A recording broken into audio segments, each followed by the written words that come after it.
Pronto, Sai Baba Gita, página 24. O tema: o sem forma assume uma forma. Para satisfazer os anseios humanos, vocês dão nome e forma ao Senhor, mas na realidade ele não possui uma forma alguma. Mesmo assim, ele assumirá uma forma para que vocês possam expressar devoção e adorá-lo, satisfazendo suas ânsias espirituais. Seja qual for a forma do Senhor escolhida por você, adore com o coração cheio de amor. A gente vê aqui duas situações, né?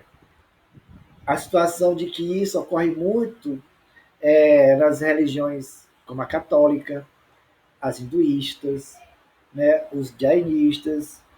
E você vai na Índia, você vê um show, né, de imagens sendo adoradas, né? Mas isso é errado, adorar imagens. A ideia não é que você esteja adorando imagem. A imagem é apenas um símbolo, né? Um religioso ignorante, movido pelo preconceito, né? Ele vai dizer, tá adorando falsos deuses, imagens, né? Eu conheço pessoas assim, né? Que não estudam, mas têm uma língua muito afiada para julgar, né? Se você está fazendo um culto a Shiva, você vai lá, aliás, a Krishna, por exemplo, Krishna, você vai lá, derrama leite em cima da imagem, canta os mantras, Hari Hari, Hare Krishna, depois enxuga. Ah, mas está adorando imagem, Deus castiga, né? Primeiramente, Deus não tem nada a ver com isso. Segundo, não está adorando imagem. A imagem é apenas um símbolo, né? Que ele está ali como devoção e amor àquela entidade que da qual ele é devoto. É como se acendesse vela aos pés de São Francisco das Chagas, ou aos pés da Maria de Nazaré, ou ali da imagem de Jesus, né? Será que castiga só para o hinduísta e salva para aquela religião, né?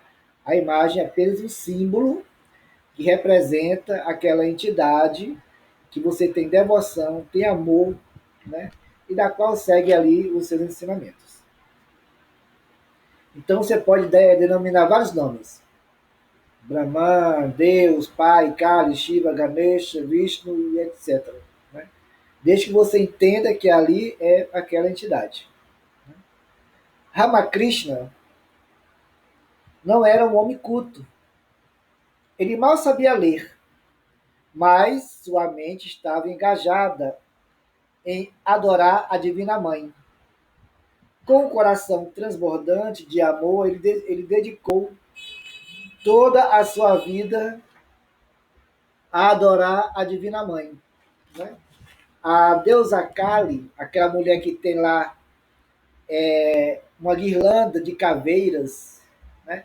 Que segura a cabeça de um homem, com vários braços, cor negra, né? Com a língua para fora, né? Aquela imagem demoníaca, né? Que é simbólico, mas ali representa Deus.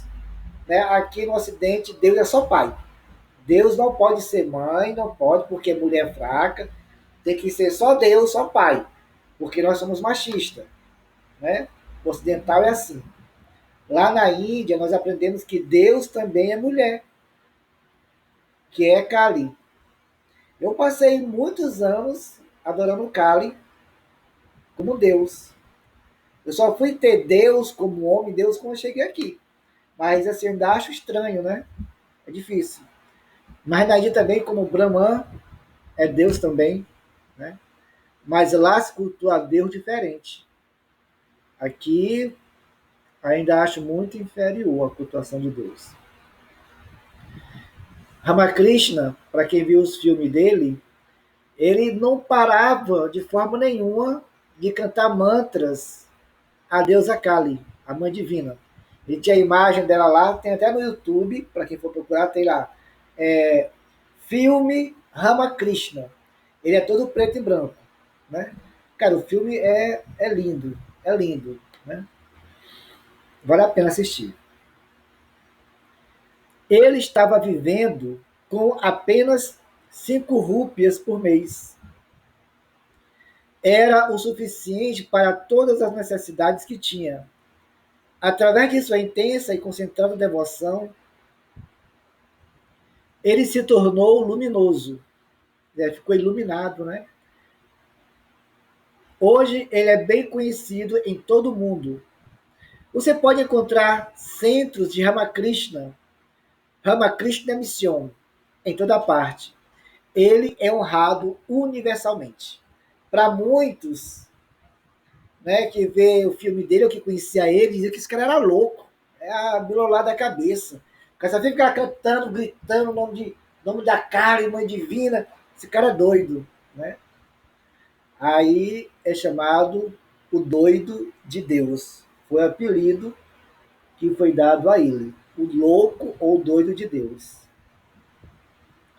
Ramakrishna, cadê? De igual maneira, um ladrão como Ratnakara se tornou o grande sábio Valmiki, devido ao seu amor por Deus. Prahlada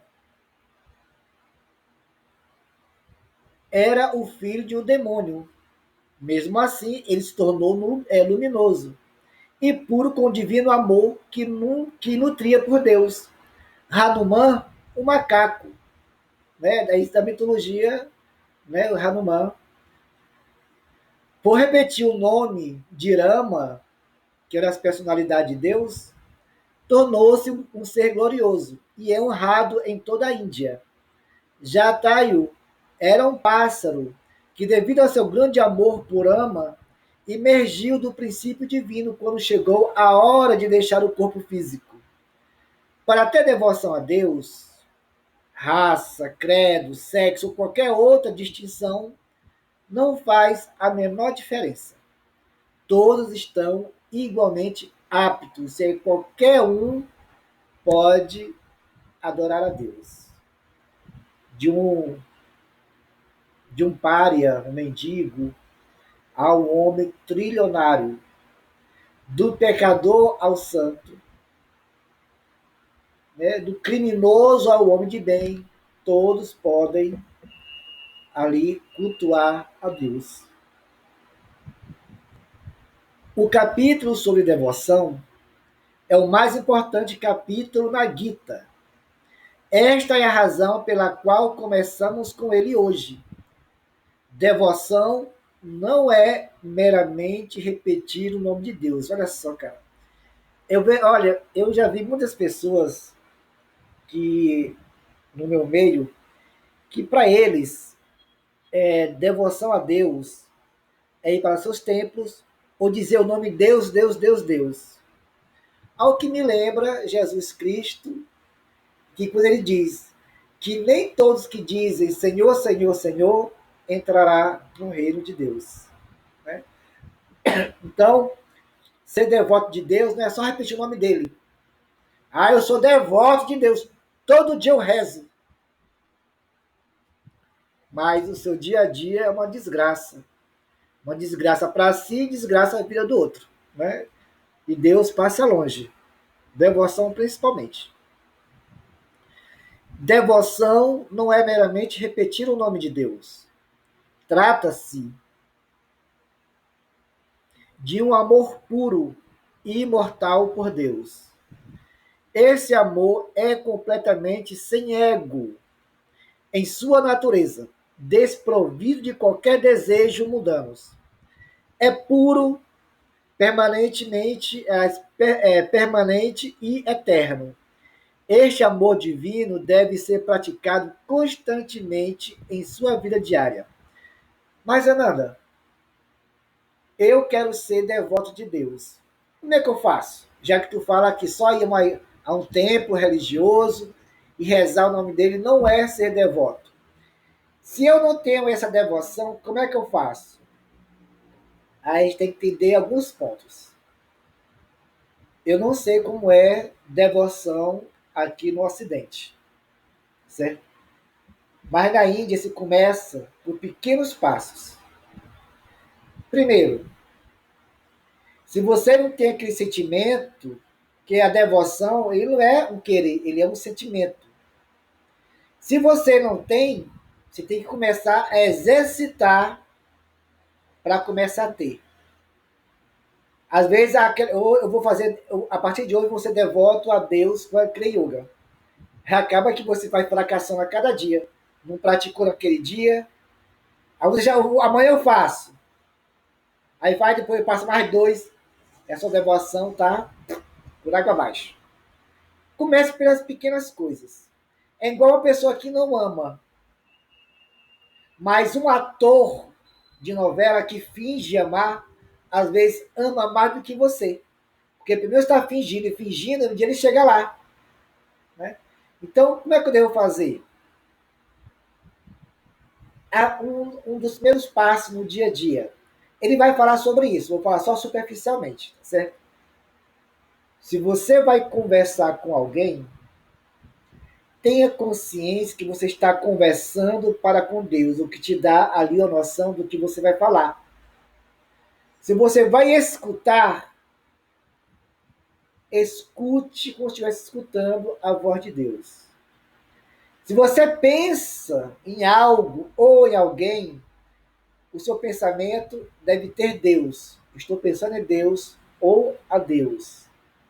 Se eu vou fazer o lanche para a família, o almoço, a janta, eu tenho que ter o pensamento que estou fazendo para Deus. Se eu vou trabalhar para Deus. Essas pequenas coisas que você começa a ter consciência plena dela, sem você perceber, você consegue se tornar devoto. Tem pessoas que saem aqui de Fortaleza para Canidé. Vai a pé, cara, passa 3 dias para chegar em um local. A pé. Fé de devoção. Mas devoção não tem nada, porque Deus não quer de nenhum da gente sacrifício.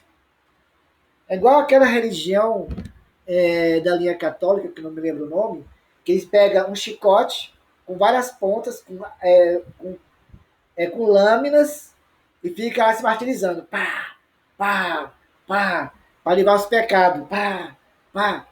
Como se Deus precisasse disso. Quer ser devoto de Deus? Esse é o único e maior e melhor caminho. Quer sacrificar algo? Quem deva sacrificar as mazelas ou lepras morais e espirituais que nós temos. Tá certo? Se você tentou fazer anos e nunca conseguiu, então esse tipo de atitude, hábito, você consegue aos poucos vencer essas más inclinações. Tá bom?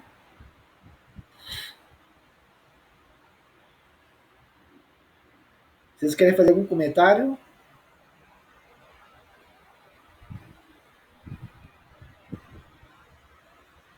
Aí ele entra no próximo assunto. Consciência divina. Para mim, para minha Nanda, a partir daqui até o final, os pontos chave do livro. Para mim, esse é o tema de hoje, do início à frente, para mim foi apenas uma introdução. Mas para mim começa agora. Para mim, Ananda, o tema começa a partir de agora do livro. Tá certo? Ele começa, que é o tema consciência divina.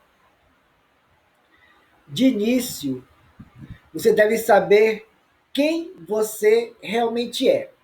Já começa com a questão psicológica.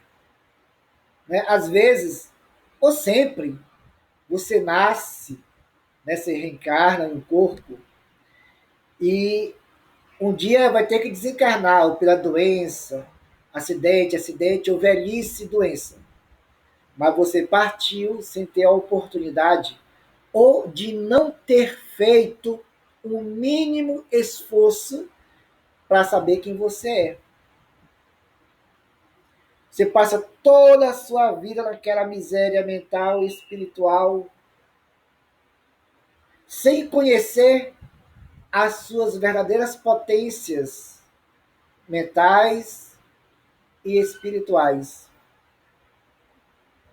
Você adentra agremiações que lhe condicionam a repugnar a verdade e acolher a mentira e a ilusão, criando um sectarismo, uma ortodoxia, e morre como tolo. Triste é o indivíduo que não conhece a si mesmo, mas que o outro o conhece. Né? Quem eu sou? Ah, eu sou filho de Deus. Isso é muito comum. Até uma bactéria, um verme se rastejando na lama, é filho de Deus, porque é a criação dele. Mas o que é você? Quando você descobrir o que é você, aí, se você for inteligente, você vai começar a buscar meios para aflorar as suas capacidades. Porque você vai se reconhecer não mais como ser humano, mas como o próprio Deus encarnado. Porque cada ser vivo é Deus. Né? E se eu vivo nesse sofrimento, nessa miséria, nessa angústia, eu sou Deus, que Deus é esse que eu sou? Um miserável. Então nós temos que começar a buscar conhecimento, refletir sobre eles, colocar você como a primeira pessoa, não como ter uma outra pessoa, uma terceira pessoa, tá certo? De início, você deve saber quem você realmente é. Você é o corpo? Se você é o corpo, então por que você afirma, este é meu corpo?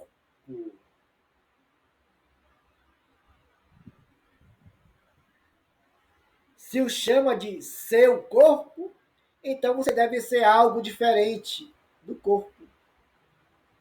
Quando você diz meu coração, isso quer dizer que você é algo diferente de seu coração.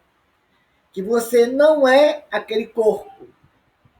Que aquele coração não é você, mas está lá.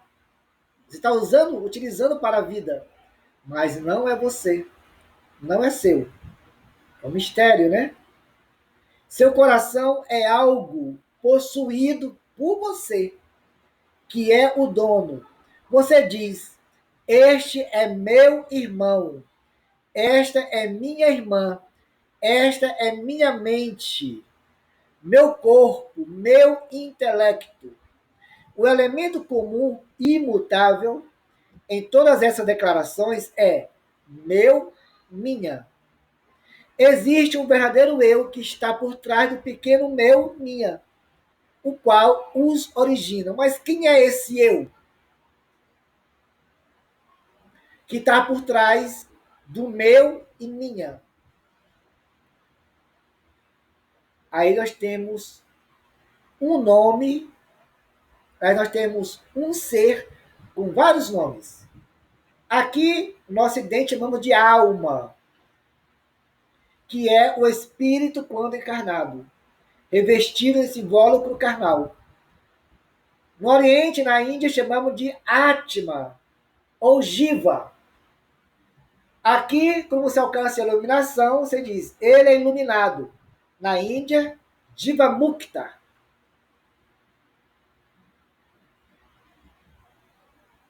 Então, você é essa alma, esse Atma, esse Jiva, né?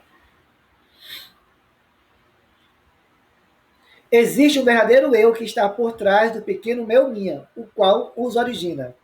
Trata-se, na realidade, da consciência mais profunda em cada pessoa e em cada objeto. Este é o eu universal, a consciência divina. A consciência divina está em toda parte, está dentro de você, em volta de você, abaixo, acima e também ao seu lado. Na verdade, ele é você. Mas, quando você, primeiro estágio, já sabe o que é você, que você é uma alma, repleta de vários dons ou carismas. Agora você tem que interagir com essa alma, com essa consciência divina. Mas como é que eu vou interagir? Pela prática da respiração e da meditação. Seja pelas práticas da respiração, da meditação da Kriya Yoga, como também da Hatha Yoga ou qualquer outro. É o meio que se conecta diretamente a essa consciência divina.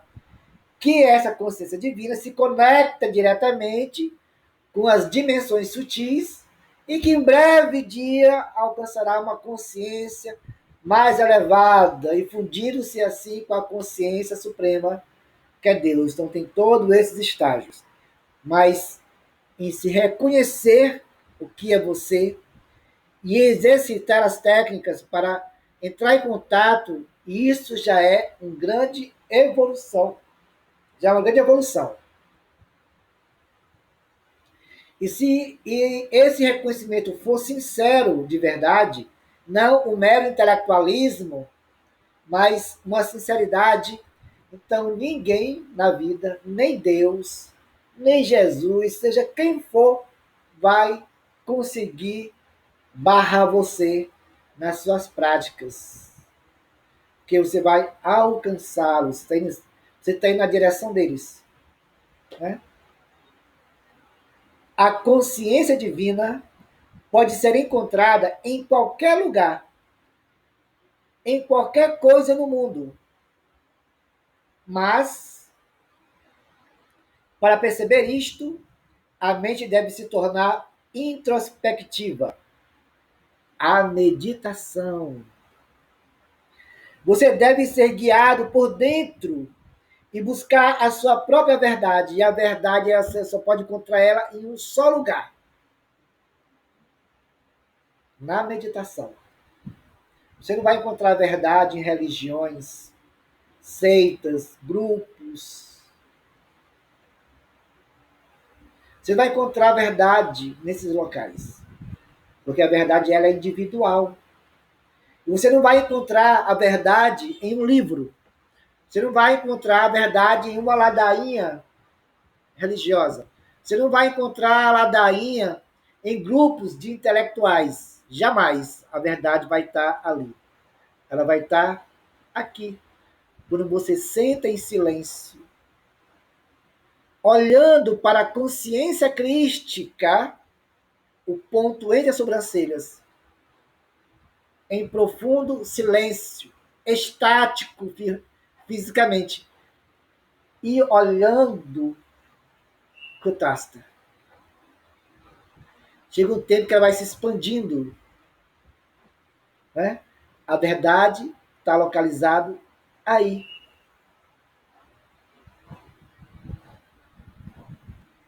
Você deve perceber que você não é isso ou aquilo. Você não é a mente, você não é o corpo, você não é o intelecto. Então, quem é você? A resposta vem: eu sou eu. Eu sou espírito. Eu sou alma. Este é o correto caminho para a autorrealização. Quando você, sinceramente, quando você é um buscador sincero e reconhece isso como a pura verdade, você está no caminho dessa autorrealização espiritual, que é a iluminação. Essa jornada só pode se desenvolver quando, olha só, essa jornada só pode se desenvolver quando você segue o caminho do amor, a senda da devoção. Para buscar Deus, não há outro caminho. Onde quer que você olhe, o sem forma assumiu formas. Deus está presente em toda parte.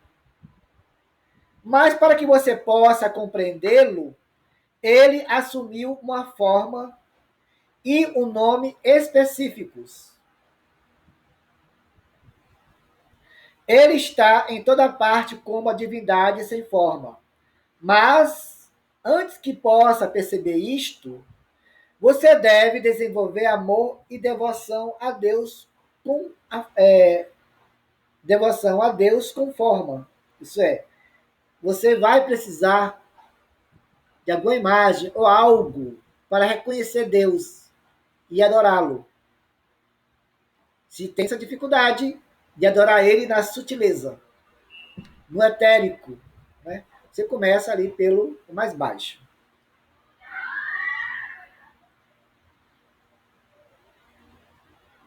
Onde quer que você olhe, o sem forma, onde quer que você olhe, o sem forma assumiu formas.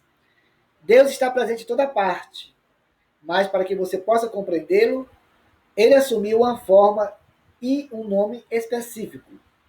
Deus está em toda parte como a divindade sem forma. Mas antes que possa perceber isto, você deve desenvolver amor e devoção a Deus com forma. Assim, no começo, você adentra o caminho devocional no degrau mais baixo e adora a Deus, com nome e com forma. Então, aos poucos, passo a passo, você alcança o estado mais elevado. Você retira sua mente do mundo exterior e adora a Deus sem forma.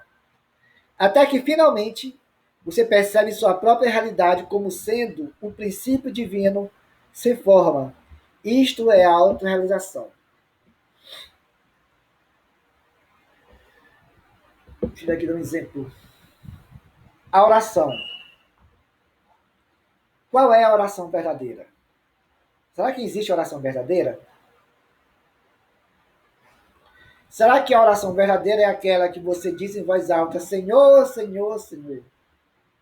Ou será aquela oração que você se sente em silêncio, fecha os olhos e pratica sua meditação?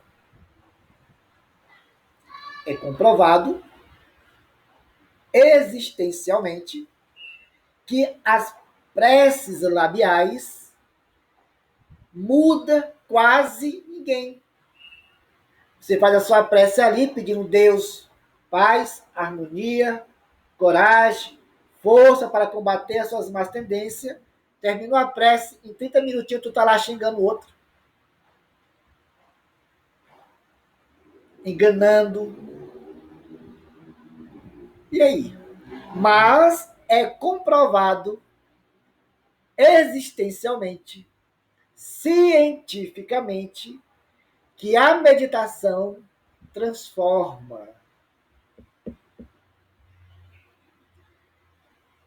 Quando a prática é persistente, a meditação se torna a sua verdadeira oração. E quando você faz uma prece labial, ela se torna também uma verdadeira oração. Ah, então só quem medita.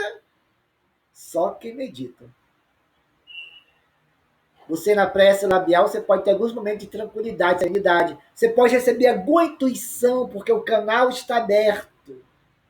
E o seu tutor espiritual lhe inspirar alguma coisa. Mas depois você fecha esse canal. O Muni é o nome que se dá àquele que medita de uma forma disciplinada. O canal é aberto 24 horas até o período do sono. Ele interage com as consciências extrafísicas e com os seres extraplanetários e intraplanetários.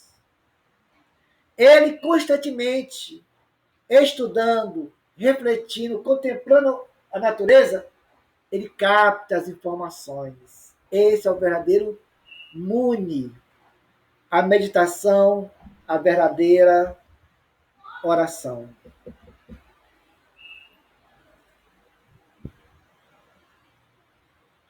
Você retira sua mente do mundo exterior e adora a Deus sem forma, até que finalmente você percebe sua própria realidade como sendo o princípio divino sem forma. Isto é autorrealização. Algum comentário que vocês queiram fazer?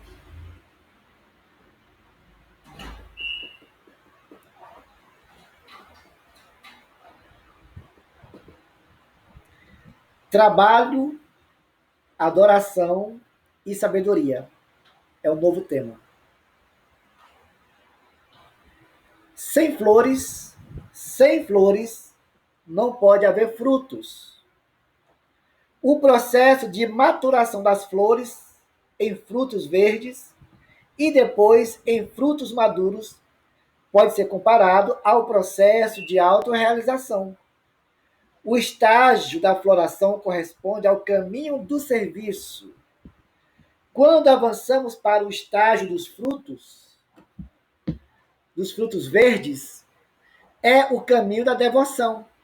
Quando os frutos se tornam maduros e cheios do doce néctar da sabedoria, então este caminho se torna o do autoconhecimento. Nesse estágio, as flores dos bons trabalhos e serviços se transformam, através do amor e devoção, nos doces frutos da sabedoria. Assim, bons trabalhos conduzem naturalmente à adoração, ao desapego e, em seguida, à sabedoria. Uma vez a espiritualidade, ele disse assim, isso alguns anos atrás: meu filho, como seria você dentro de um ashram com mais de 100 alunos e alguns poucos discípulos? Eu disse, eu não sei, mas eu tenho muitos planos. Aí ele disse, pois vamos aqui criar um futuro fictício. Aí abriu-se uma tela. Aí estava eu e uma personalidade da Yoga e seus discípulos. Aí nós vimos lá, eu, os meus alunos, eu realizando as palestras, e no dia a dia nós tínhamos serviço 2 vezes na semana. Encontros, nós abrimos as portas do ashram para as pessoas estranhas adentrarem, conhecer o ashram, aprender sobre a filosofia da Yoga, participar junto com um trabalho que nós também íamos ter com pessoas carentes. Nós selecionávamos pessoas carentes nas ruas para virem para o ashram naquele dia, receber alimento, roupa e carteira de identidade, para quem não tinha. E outros trabalhos. E depois nós tínhamos nossos momentos de meditação, de 2 horas mínimo de meditação. Nós tínhamos iniciações gratuitas, né? Nós tínhamos várias atividades. Aí ele disse, era esse que você criava na sua cabeça? E ele tinha plasmado toda a minha mente, na minha imaginação, de como seria o nosso ashram se nós tivéssemos, que eu sei que a gente não vai ter, com certeza, mas se nós tivéssemos, aí seria daquela forma, né? Aí ele disse, você teria que ter pessoas que realmente acreditassem e investissem no que nós, já não você, mas que nós fazemos, porque depois que nós chegamos, é nós, não é mais só você.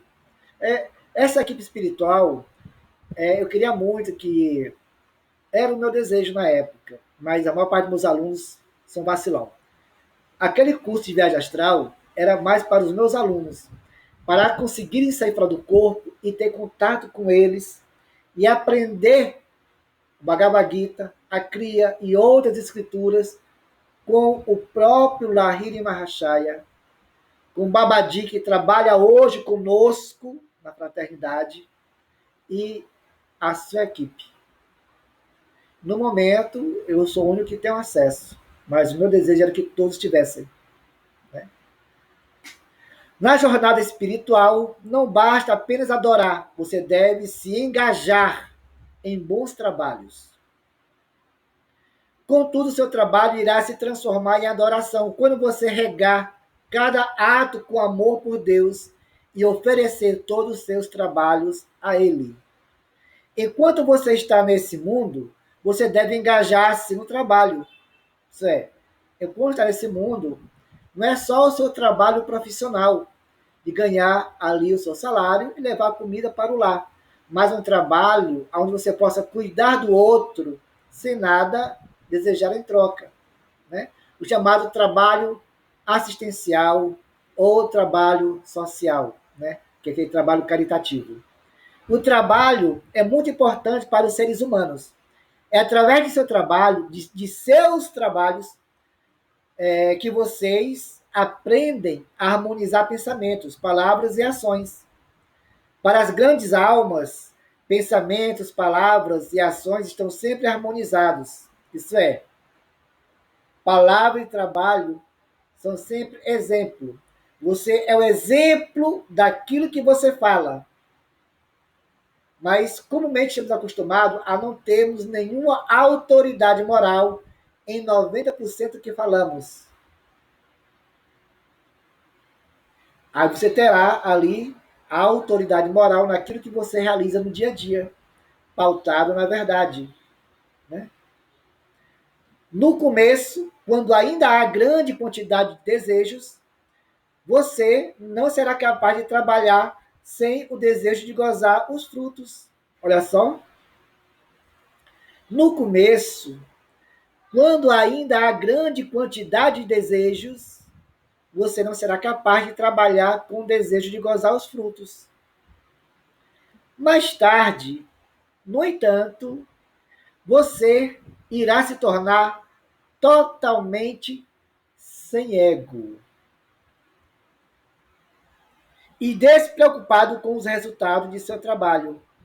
Dessa forma, gradualmente, seu trabalho vai se transformando em adoração. E no devido tempo, você estará fazendo tudo apenas por amor a Deus. Porque uma pessoa mundana, uma pessoa que não é iniciada em Kriya Yoga. O Bhagavad Gita ele é um tratado de Kriya Yoga. Aí ele faz seu serviço, seu trabalho. Faz o trabalho social, vinculado a alguma religião ou grupo espiritualista. Vai lá com aqueles moradores de rua, dá ali alimento, veste, canta música. É um trabalho fantástico. E quando você termina, você sai dali com o coração muito leve. É como se escondesse ali os seus fardos temporariamente e seus maus karmas. Mas logo ali se aflora. O ego está presente.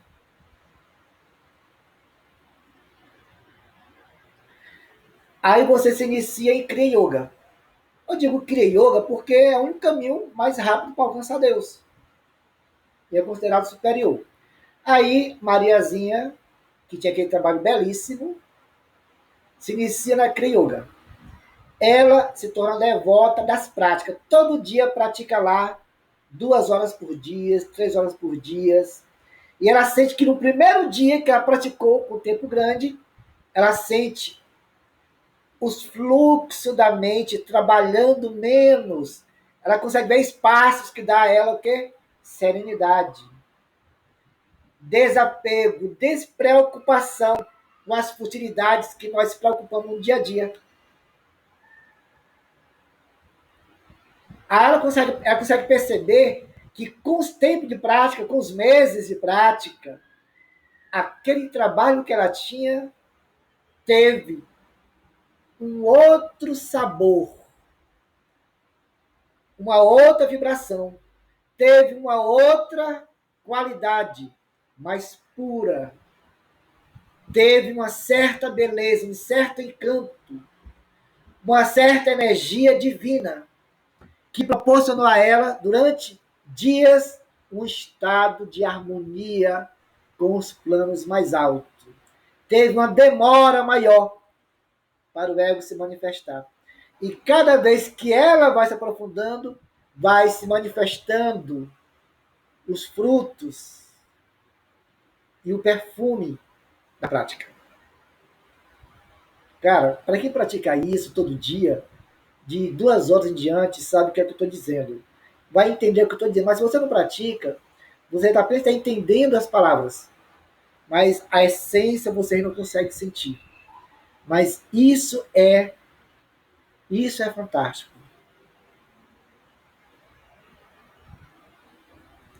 A verdade é uma, mas os sábios a chamam de diversos nomes. A divindade é uma, mas muitos nomes são usados para falar da realidade una e absoluta. Do uno surgiu a diversidade. Quando uma criança nasce, é chamada de bebê. Conforme vai crescendo, se torna um jovem. Depois dos 20, se torna um adulto. Depois o pai, e depois pai e mãe. Pai ou mãe. Ainda em vida, mais tarde se torna avô ou avó. Mas todas essas são uma e a mesma entidade. Você é o mesmo que passou por graduações existenciais.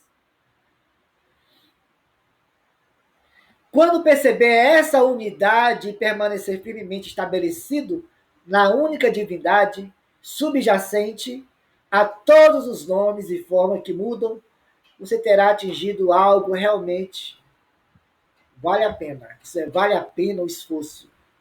Vale a pena você investir. Vale a pena você investir naquele tempo para suas práticas devocionais de meditação e Kriya Yoga. Né? Algum comentário que vocês queiram fazer?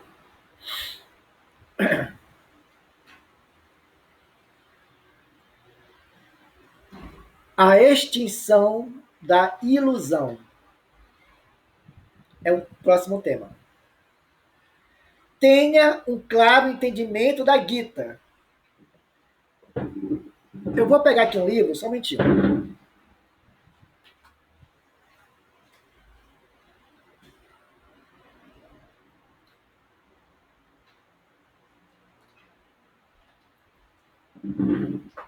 Ter um entendimento claro da Gita que vai ajudar vocês a se aprofundarem e entenderem maior e melhor e rapidamente a Gita é a leitura desse livro.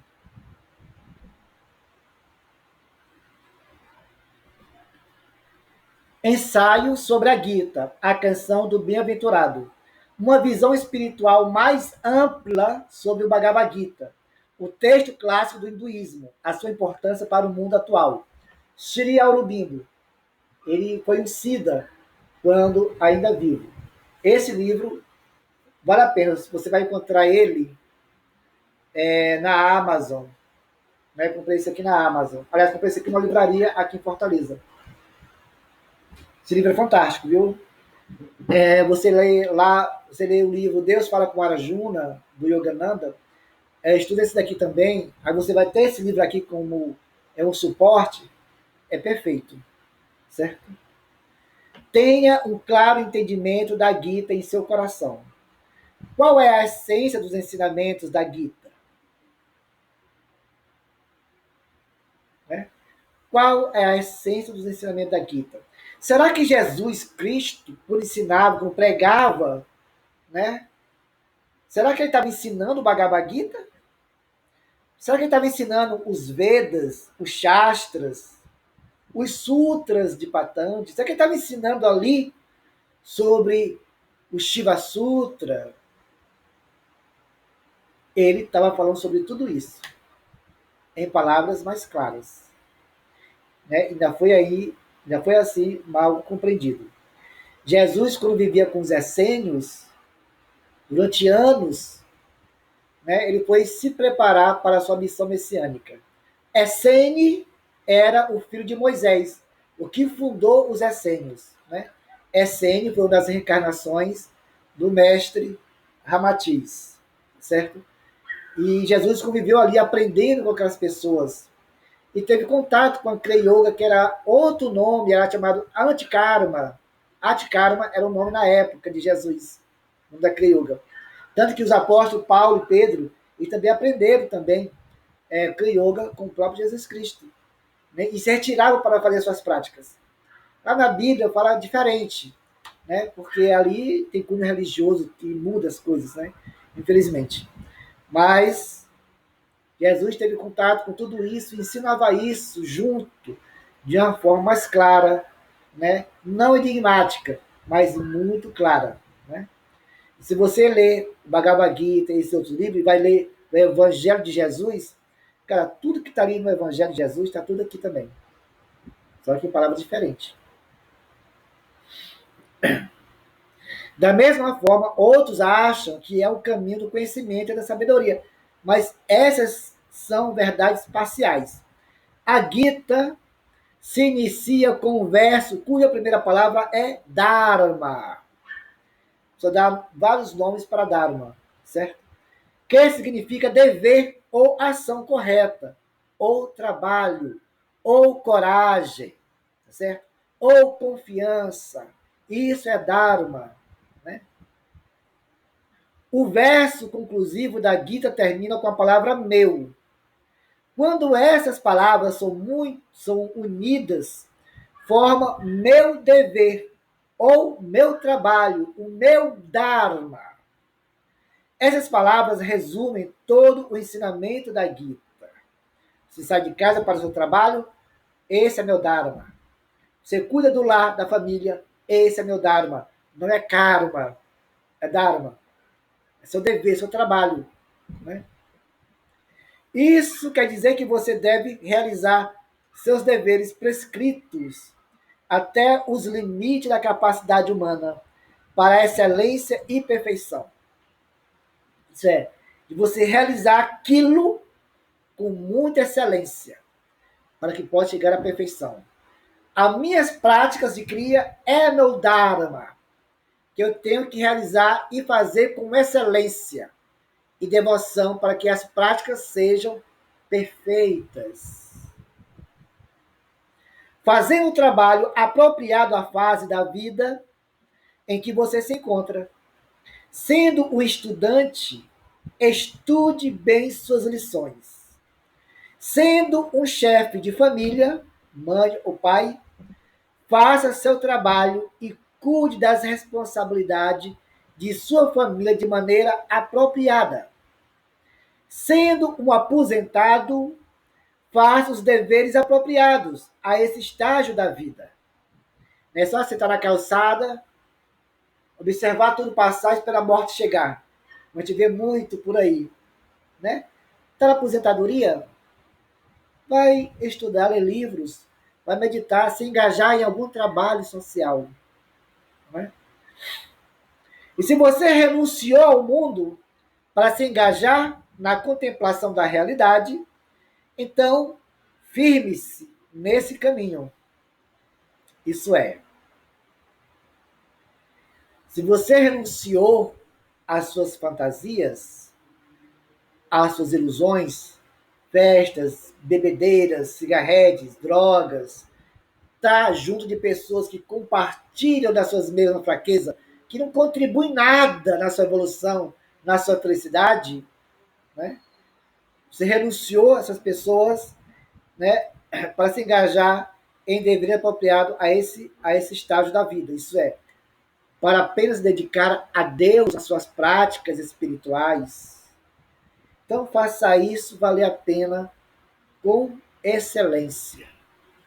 E se você renunciou ao mundo, repetindo, se você renunciou ao mundo para se engajar na contemplação da realidade, então firme-se nesse caminho. Quando você cumpre seu dever da melhor maneira possível, fazendo de maneira sincera e consciente, então não haverá mais confusão ou miséria. Não haverá mais dúvida na sua caminhada espiritual. Não haverá mais indecisão. Quando essas duas coisas cessam, você se rende às técnicas da cria. Você se rende ao seu preceptor. Você se rende a Deus. Se rendendo ao seu preceptor, automaticamente você se rende a Deus. Aí sim, não há mais nenhum aluno. Há agora um discípulo devoto.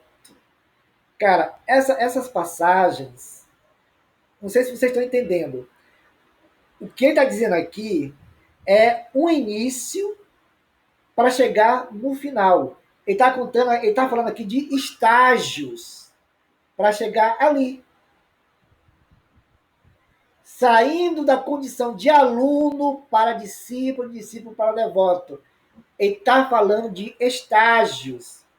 Esse livro, se você não entender ele de uma forma espiritualizada, se você não entender ele da sua própria essência, que é a Kriya Yoga, você vai apenas ler, achar e comparar com a vida mundana. Ou transformar ele, como transformou Bhaktivedanta Prabhupada, o fundador do movimento Hare Krishna. Transformar a Gita numa religião, como fizeram com o Evangelho de Jesus. Se você não ler com os olhos da alma, se você não entender com o entendimento da alma, você se perde. Certo? Arjuna, que é um dos personagens principais do Bhagavad Gita, teve de cumprir seu dever no campo de batalha, que é o campo de Kurukshetra, onde as duas famílias se encontram para a batalha, uma contra a outra. Seu papel era ser um guerreiro, combater o mal e proteger os bons. Mas ao ver os amigos e parentes perfilados em ambos os lados no campo de batalha, ele esqueceu sua forte resolução de lutar pelo que era certo. Luta para a qual ele havia se preparado por muito tempo. É aquele que inicia a sua luta contra suas más tendências. O sexólatra, o alcoólatra, o drogadito, o mentiroso, o falsário, o enganador, né? Aquele que rouba, aquele que mata. E decidiu mudar. Essa pessoa melhor.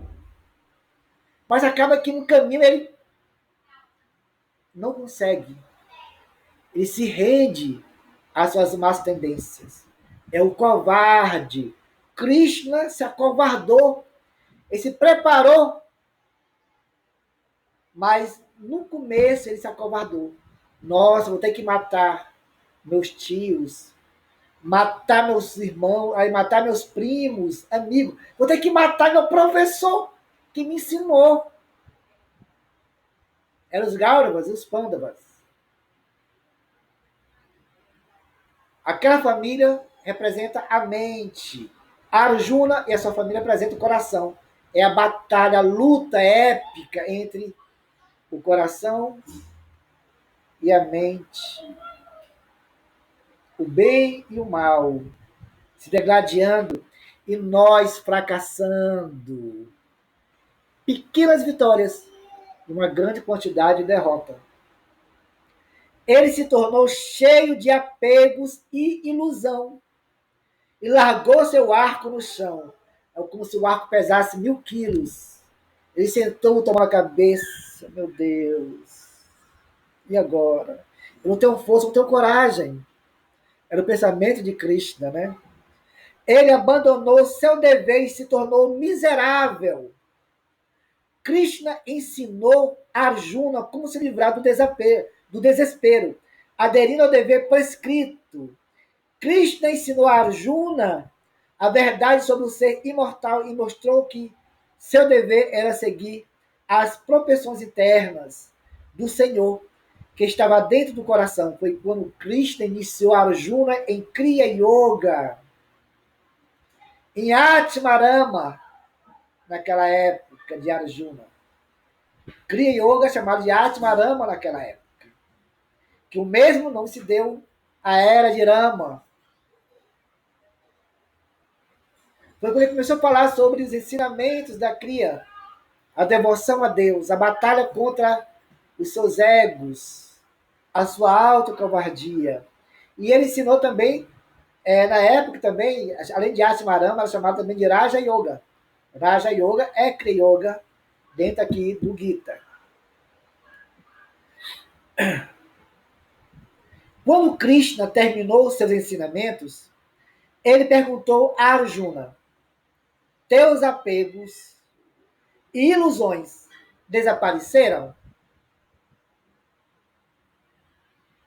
Arjuna pegou seu arco e respondeu: Meu desespero sumiu completamente. Toda a minha ilusão se foi. Farei como tu comandas. Cara, isso ocorre quando o verdadeiro criador, buscador espiritual, ele se dedica à prática e não se acovarda no caminho. Se acovardar é parar. Ou uma prática esporádica, eu faço hoje, 4 dias depois eu faço. Aqui ele se desvencilhou da preguiça, do medo, das dúvidas. Deus falou em sua consciência.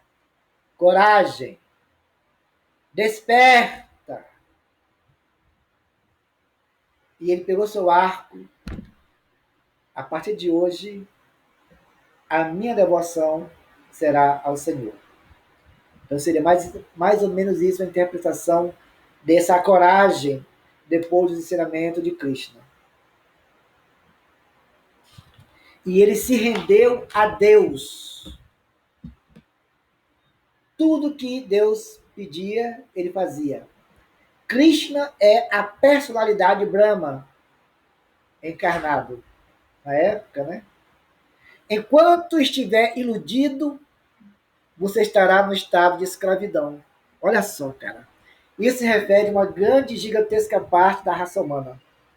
Que enquanto estiver iludido, você estará no estado de escravidão. O que é essa ilusão? Uma maior dela é o nosso apego às pessoas, apego aos nossos filhos, que quando se casa vai embora. Ah, ficar sofrendo. Ah, tô sofrendo, meu filho vai embora, meu Deus. Meu. Seus filhos nunca foram seu e nunca vai ser. São apenas entidades que Deus lhe confiou para você reeducar aquele espírito. Aí quando o marido, a esposa morre, o filho morre, é o desespero. Aqueles gritos que tiver no velório. Ah, por que não me levou? Por que não me levou? A pessoa se torna totalmente escravo, miserável de suas fantasias, de suas ilusões. Não é devoto de Deus, é devoto do ego. Quando você sofre de ilusão ou forte paixão, a libertação é impossível. A gente vê muitos relacionamentos acabando, as pessoas matando. Geralmente o cara vai matar a namorada, ou a namorada mata o namorado, o marido mata a esposa mata o marido. O apego. Porque a pessoa diz que eu sou um cara muito frio. Pode se considerar assim. Mas apego às pessoas eu não tenho. E não sinto falta de forma nenhuma. Porque eu só tenho um interesse em toda a minha vida. E esse interesse é meu objetivo único. É minha meta única. Deus. O restante não tem tanto interesse assim. São importantes.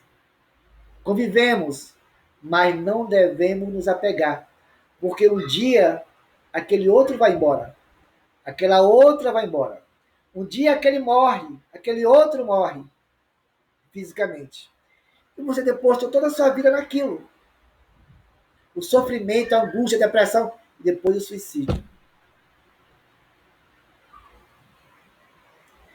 A liberação não está de forma alguma relacionada aos prazeres mundanos. Isso é, a sua iluminação espiritual nada se relaciona ao mundo lá fora, aos seus desejos, às suas fantasias, às suas ilusões, aos seus apegos. Nada se relaciona isso à iluminação espiritual, que chama de liberação. Liberação não é um carro com ar condicionado ou uma vida confortável. Liberação é a completa destruição da ilusão, a extinção de todos os apegos mundanos, a incineração de todos os desejos egoístas. Mas como é que eu posso fazer isso Eu desejo ser feliz. Eu sou infeliz. Eu sou milionário, bilionário. Eu tenho um namoradinho, um maridozinho, uma esposazinha, e acho que sou feliz. Ah, eu sou feliz. Mas a vida prova que você é extremamente infeliz. Extremamente escravizado, miserável. A felicidade passa léguas, anos-luz de distância. Mas como é que eu posso ser feliz e sentir realmente o amor? Ah, eu te amo. Não, mas nada. Quando tu vai embora, você fica com raiva, fica triste. Vai querer matar o outro. Ah, amor, te amo. Mas se o amor cutucar a ferida, menino, o dragão cospe fogo. Onde é que tá o amor? Ah, eu tenho um paz. Enquanto cutuca lá a tua ferida. Quando cutuca a ferida, eita, miserável! Nós vivemos sobre um oceano de ilusão. E assim nós dissemos, ah, eu estou bem. Às vezes a pessoa chegou para mim e diz assim, eu digo assim, e aí, fulano, como é que você está? Ah, eu estou bem. Aí eu realmente, você está bem de verdade? Aí a pessoa para. Ananda, tu é um cara escroto. Tu me pergunta se eu estou bem. Com o dia que eu estou bem, tu vai de novo. Vai perguntar se eu estou bem de verdade. Aí eu tenho que me questionar se eu estou bem ou não. Depende do bem como você se encontra. Ou como você acha que seja. Porque às vezes nós achamos que estamos bem por estar calmo, com a cabeça tranquila, sentindo um pouquinho de tranquilidade, serenidade, mas quando vem as provações, ou quando Deus coloca alguém na sua frente para testar a sua fé, a sua paciência, e você explode, você reconhece que você nunca esteve bem. Apenas alguns pequenos momentos que você fantasiou. Eu conheci um rapaz, alguns anos atrás, ele dizia que alcançou a iluminação espiritual. Aí eu perguntei, como é que você alcançou a iluminação espiritual? Ah, eu sou um seguidor do Osho. Todo dia eu faço aquela meditação do Osho. Não é mesmo? E nisso estavam alguns amigos da gente. E ele dizia, aquela voz, assim, uma voz bem calma, bem serena, doce, melosa. Aí eu falei, vou provar para esse cara que esse cara vai estar se fantasiando. Aí eu dei uma chapuletada no pé do ouvido dele. Ele cambaleou. Ele partiu você para querer me agredir fisicamente. Onde é que está a tua iluminação? Você falou que era iluminado. Estava em paz profunda. Porque Buda, quando levou um tapa na cara, ele voltou ao êxtase pela meditação. E você, com ódio nos olhos e no coração, ser iluminado, aí disse, amigo, a iluminação não se relaciona à rebeldia, à fantasia. Não se relaciona à ilusão, muito menos à enganação e à mentira.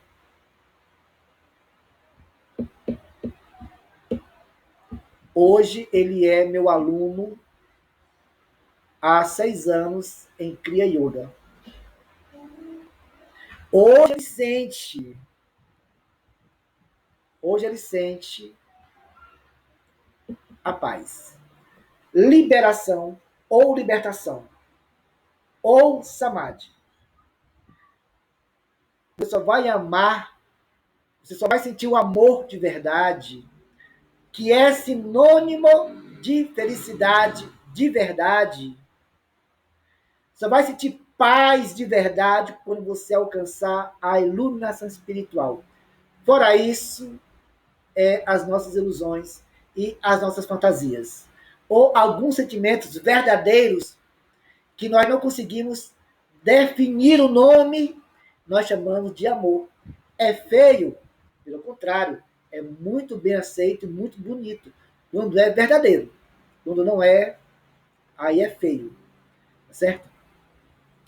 Liberação não é um carro com ar-condicionado, repetindo, ou uma vida confortável. Liberação é a completa destruição da ilusão, a extinção de todos os apegos mundanos, a incineração de todos os desejos egoístas. O último parágrafo da noite de hoje. De agora em diante, olha só, de agora em diante, faça seu dever com perfeição e se torne um exemplo para a humanidade.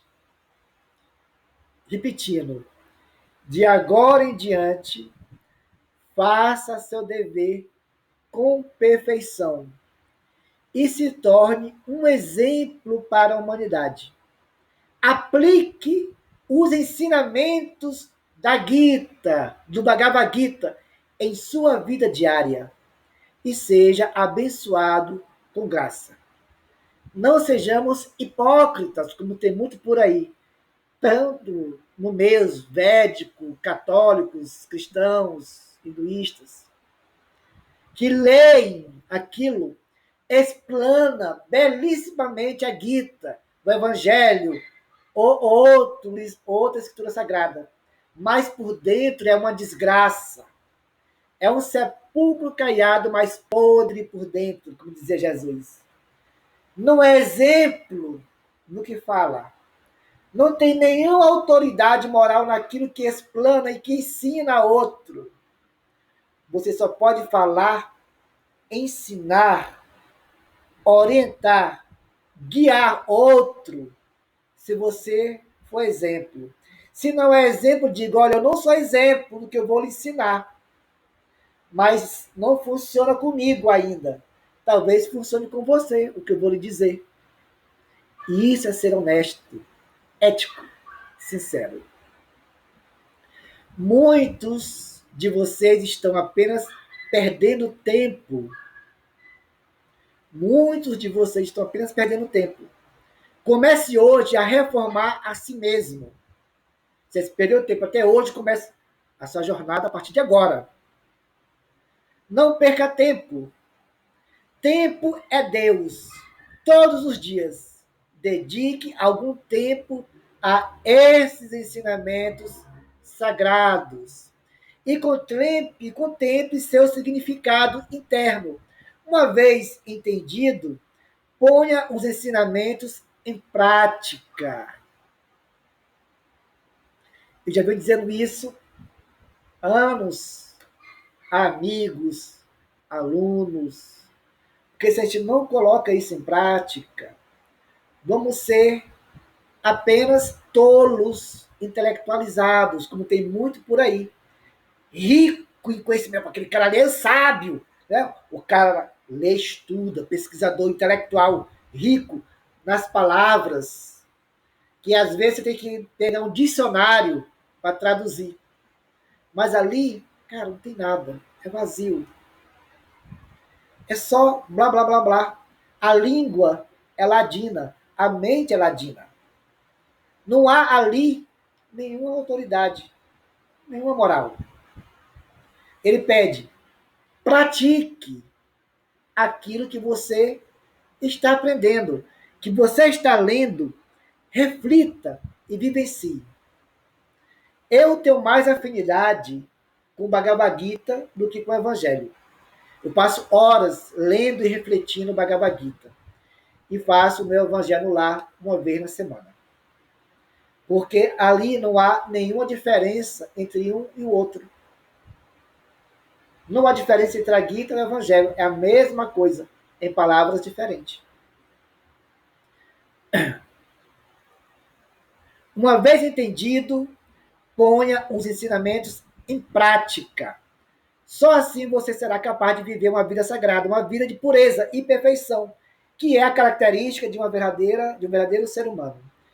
Para encerrar, vou dar uma dica de como você deve, como é que você vai entender em toda a pureza aquela escritura sagrada, que vai automaticamente memorizar e não vai ficar ali no intelecto, mas que você vai ler, entender e não vai ter nenhuma dificuldade de vivenciar.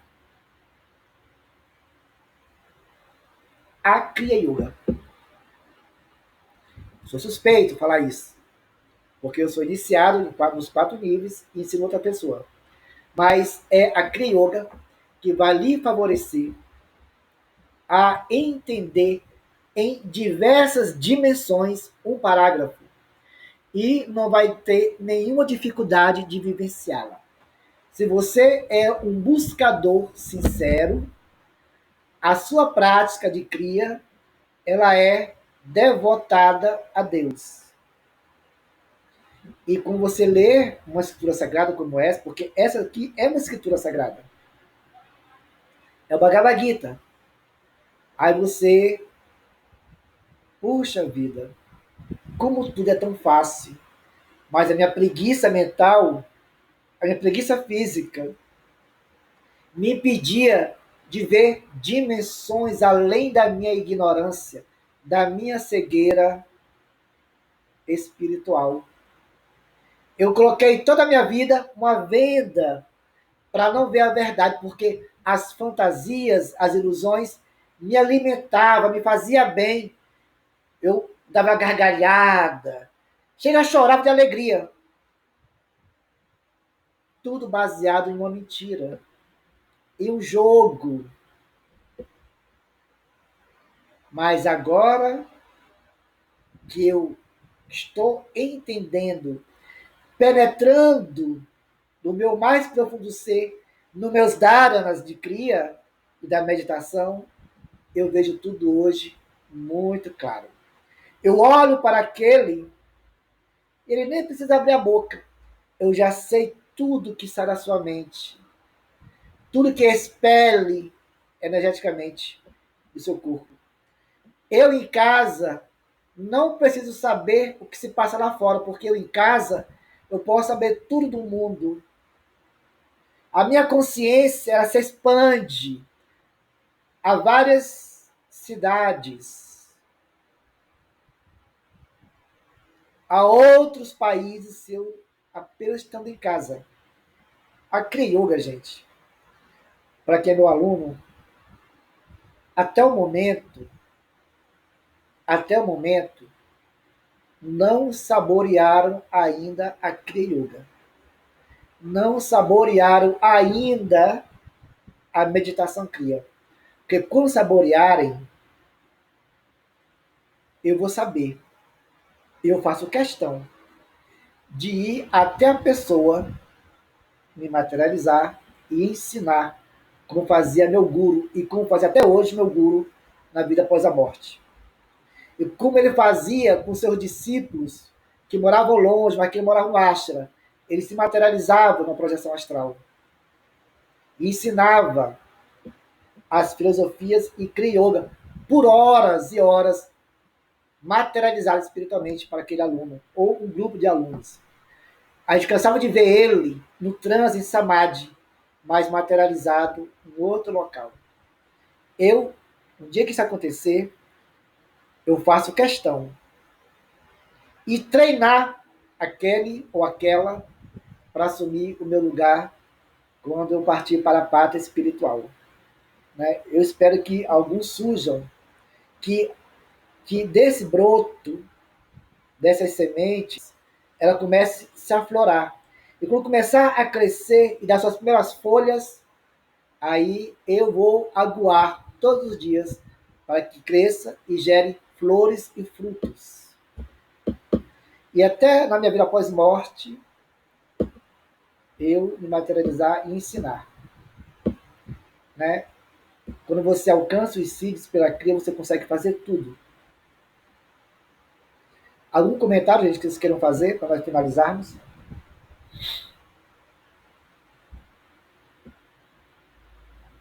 Amanhã de manhã nós temos o estudo do Bhagavad Gita com a Machante às 8 horas.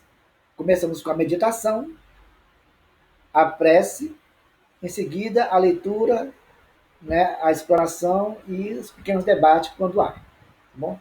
Então, tenha uma ótima noite de descanso, que vai estar amanhã, a gente se encontra amanhã de manhãzinho, 8 horas. Namastê.